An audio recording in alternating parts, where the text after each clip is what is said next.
पति और पत्नी का रिश्ता एक बहुत ही प्योर चीज़ होती है। जब दो लोग एक दूसरे से शादी करते हैं तो उनका सब कुछ साथ में जुड़ जाता है।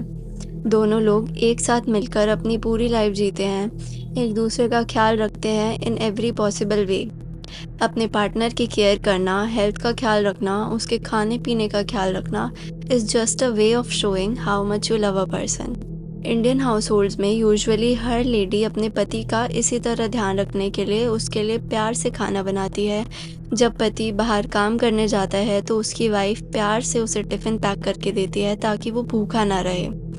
वो एक टिफ़िन सिर्फ खाना नहीं बट कितने सारे इमोशंस, फीलिंग्स और केयर कैरी करता है। But what if I tell you, उसी टिफ़िन में एक दिन किसी की बॉडी के 300 टुकड़े मिले। What if I tell you, जिस टिफ़िन में पत्नी अपने पति को खाना देती है, उसी टिफ़िन में उसका पति उसे 300 टुकड़ों में काट कर पैक कर दे। बहुत ही अनरियल लग रहा है ना सुनने में। आई मीन ऐसा पॉसिबल थोड़ी है। But what if I tell you that ये कोई रैंडमली बोली हुई बात नहीं, बट एक one of the most shocking real incident है। एक ऐसा अनफॉर्चुनेट केस है जो सपने में भी नहीं सोचा जा सकता। Welcome to Decoded and today we are decoding the Somnath Parida case.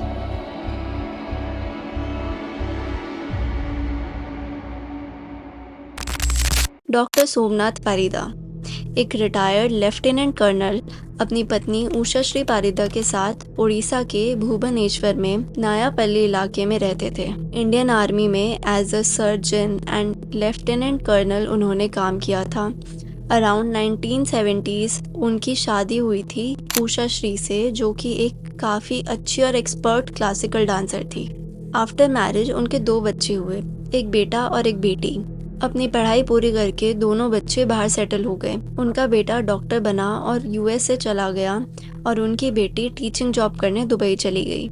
Army में काफ़ी टाइम सर्व करने के बाद जब डॉक्टर सोमनाथ ने रिटायरमेंट ले ली तो वो भुवनेश्वर में ही अपनी वाइफ के साथ रहने लगे।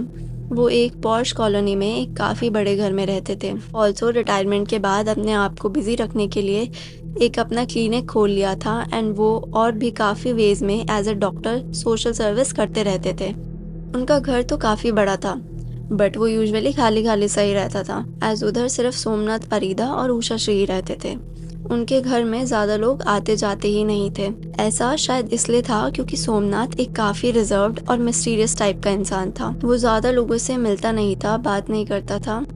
उसकी सोशल लाइफ भी कुछ खास नहीं थी एंड इसका रीज़न शायद ये भी था कि he was very very very short tempered. उनका बिहेवियर थोड़ा अग्रेसिव और रूड सा था। उनके घर के पास लोग खड़े होकर बात भी करते थे या कुछ भी आवाज़ आती थी तो उन्हें गुस्सा आ जाता था। इनफैक्ट कोई उनके घर के बाहर गाड़ी भी पार्क करके चला जाता था तो वो काफ़ी आर्ग्यूमेंट और लड़ाई कर लेते थे उसके साथ। बड़ा अजीब सा बिहेवियर था उनका और शायद उनके इसी बिहेवियर की वजह से उनके बच्चों के साथ भी उनका रिलेशनशिप कुछ ज़्यादा स्पेशल नहीं था। उनके बच्चे मोस्टली सिर्फ अपनी माँ से ही डेली कॉल पर बात किया करते थे। इट वॉज 22 जून 2013। इस टाइम पे सोमनाथ की एज 78 थी और उनकी वाइफ की एज वॉज 61। ललित पारिदा, सोमनाथ और उषाश्री का बेटा जो यूएस में था, वो अपनी माँ से बात करने के लिए उसे कॉल कर रहा था बट उनका कॉल लग ही नहीं रहा था। इनफैक्ट उनका फ़ोन ऑलमोस्ट लास्ट 20 डेज से स्विच ऑफ ही आ रहा था, जो कि बहुत ही अजीब सी बात थी ललित के लिए। तो ये पूछने के लिए उसने अपने पिता को कॉल किया। Somnath picked up the call. Lalit के पूछने पर सोमनाथ ने उसे बोला कि तुम्हारी माँ दुबई गई है तुम्हारी बहन के साथ रहने और वहाँ घूमने, तो चिंता मत करो। ये सुनकर फिर ललित ने अपनी बहन को फ़ोन लगाया बट उसकी बहन तो खुद ये सुनकर सरप्राइज्ड थी क्योंकि उसकी माँ तो दुबई गई ही नहीं। इनफैक्ट उसने ललित को ये बोला कि अराउंड 20 दिन से उसकी बात भी माँ से नहीं हुई। Lalit was very very confused. उसे कुछ समझ ही नहीं आ रहा था तो उसने अपने मामा को फ़ोन लगाया जो कि भुवनेश्वर में ही रहते थे। उन्हें उसने सारी बात बताई एंड ही रिक्वेस्टेड कि जाकर देखें कि बात क्या है। उषाश्री का भाई उनके घर पहुंचा। काफ़ी बेल बजाई, आवाज़ लगाई, पर कोई दरवाज़ा खोल ही नहीं रहा था। थोड़ी देर बाद एक आवाज़ आई। ये आवाज़ सोमनाथ की थी और ये आ रही थी एक खिड़की से। उसने गेट नहीं खोला, बट वो खिड़की पर आया और उससे वहीं से बात की। पूछने पर उसने फिर यही बोला कि उषाश्री दुबई गई है अपनी बेटी के पास, बट ऑब्वियसली उषाश्री के भाई को पता था कि वो दुबई में नहीं है, एज उनकी बात ललित से हो चुकी थी। एंड ये बताने पर सोमनाथ उससे लड़ने लगा एंड फिर अंदर चला गया। बट एक चीज़ थी, खिड़की जब खुली थी तब उषाश्री के भाई को एक बहुत ही अजीब स्मेल आ रही थी उनके घर में से। वो काफ़ी ज़्यादा टेंस था। तो ये सब ललित से डिस्कस करने के बाद उसने पुलिस को बता दिया। पुलिस सोमनाथ के घर पहुंची, बट अगेन किसी ने दरवाज़ा ही नहीं खोला। अल्टीमेटली पुलिस को दरवाज़ा तोड़कर अंदर जाना पड़ा। अंदर आकर उन्होंने सोमनाथ से इंक्वायर करना शुरू किया, तो पुलिस को भी उसने वही बोला कि उसकी वाइफ दुबई में है उनकी बेटी के साथ। But police new something was fishy, something was not right. वो घर की तलाशी लेना शुरू करते हैं। घर में उषाश्री तो नहीं थी, ना ही ऐसा कुछ मिल पा रहा था जिससे उनका पता चल पाए। बट उनके बेडरूम में 2 बड़े बड़े बॉक्स रखे थे। बॉक्स भी नहीं, एक्चुअली वो मिलिट्री ट्रंक्स थे जिनमें आर्मी वाले अपना सामान लेकर जाते हैं। पहले तो पुलिस को यही लगा कि रिटायर्ड आर्मी ऑफिसर है, अपनी पुरानी चीज़ें और मेमोरीज रखी होंगी उनमें। बट एक अजीब सी स्मेल उन ट्रंक्स में से आ रही थी। ये स्मेल थोड़ी बहुत तो पूरे घर में थी, बट उनमें से काफ़ी ज़्यादा आ रही थी। तो उन्होंने उन ट्रंक्स को खोला। उन बड़े मिलिट्री ट्रंक्स में से निकले tiffin boxes. Not 1, not 2, not even 10, total 22 tiffin boxes थे उन ट्रंक्स में। दे वर सो कन्फ्यूज्ड। उन्होंने टिफ़िन बॉक्स खोला। उसे खोलते ही उन्हें ऐसा कुछ दिखा जो देखकर सबका माइंड फ्लिप हो गया। एक एक करके सारे टिफ़िन बॉक्सेस खोले गए और जो उनमें उन्हें दिखा उनके होश उड़े रह गए। सब टिफ़िन बॉक्सेस में एक इंसान के बॉडी पार्ट्स थे, पीसेस ऑफ ह्यूमन बॉडी। वो सारे पार्ट्स इक्वली अराउंड 6 इंचेस के टुकड़ों में कटे हुए थे। कुछ केमिकल वगैरह के साथ उन्हें पैक किया गया था उनको प्रिजर्व रखने के लिए।